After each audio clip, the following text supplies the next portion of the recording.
কিন্তু আমি যে শান্ত হতে পারি না। আমি চোখ বন্ধ করলে দেখতে পাই আমার সীতাকে ওরা চিতায় তুলেছে। চিতার আগুনটা দাও দাও করে জ্বলে উঠেছে, আর সেই চিতায় আমার সীতা পড়ে ছাই হয়ে গেল। সঙ্গে আমার সমস্ত আশা আকাঙ্ক্ষা স্বপ্নগুলো ভেঙে গেল। আমার স্বপ্নের খেলাঘর চোখের জলে বন্যা হয়ে ভাসিয়ে নিয়ে গেল আমার সেই সোনালী দিনগুলোকে।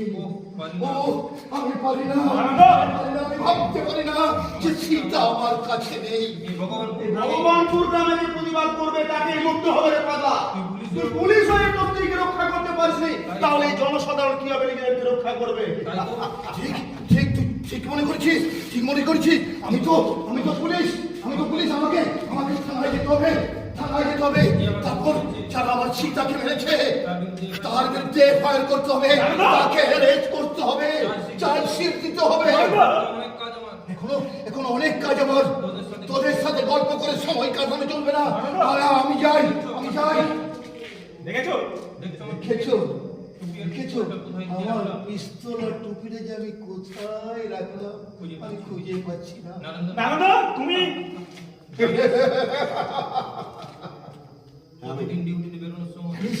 জানিস বলছো প্রতিদিন ডিউটিতে বেরোনোর সময় ওই